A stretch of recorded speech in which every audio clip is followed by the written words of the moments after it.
So, magandang umaga, magandang tanghali, o kaya naman ay magandang gabi kung anong oras man ninyo ito pinapanood.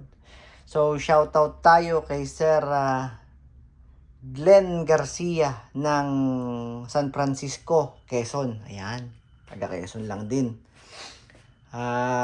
So, kumuha sa atin si Sir ng ENC Glock 34 Tactical John Wick 2. So, ito yung unit mo, sir. So, nakita mo, parang meron siyang nilub ko siya, sir, eh. Lagyan ko siya ng silicone oil. Ngayon, kung wala ka namang silicone oil, wag po kayong gagamit ng WD-40. Mas okay pang gumamit ng nakalimutan ko. Petroleum jelly. Okay? Sir, ito, pakita ko muna yung consumables mo. Kumuha rin sa atin si Sir ng 0.23 grams na 4,000 shots, BBs, at saka Pop Dino na gas. Sir, selyado yan, bossing. At saka isang BB loader. Okay? So, ito yung unit ni bossing. Ayan. So, pagka Glock, alam nyo naman, metal yung slide,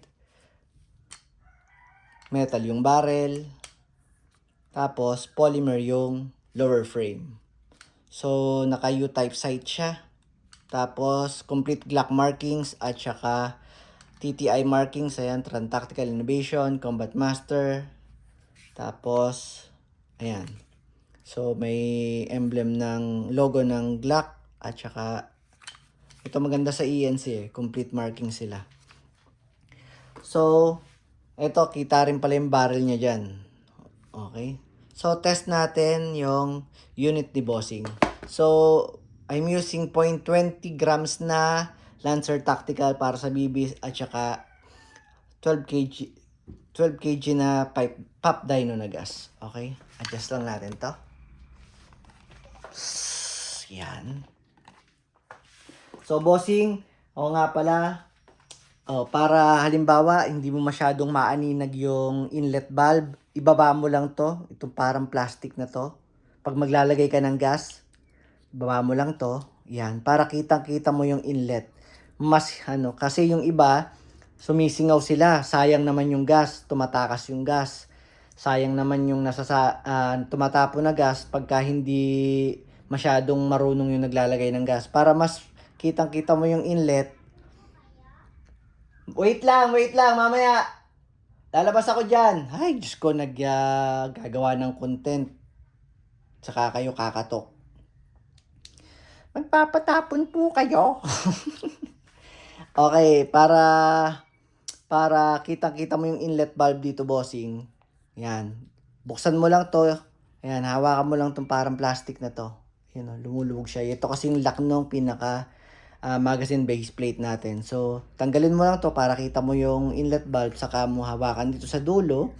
Tapos sa dulo rin yung hawak ng gas.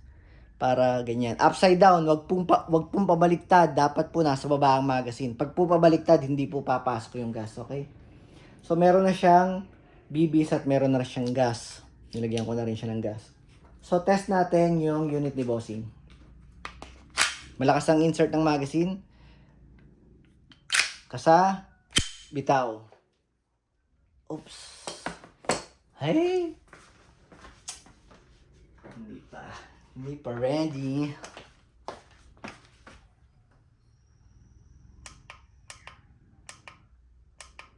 Okay. So, test natin yung unit ni bossing. So, 339, 339.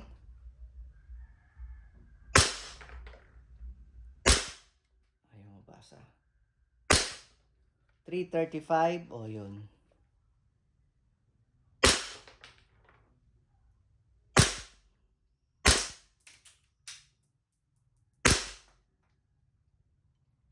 $334. So, pagpalagay na natin out of the box, siya ay 330 to 340 FPS.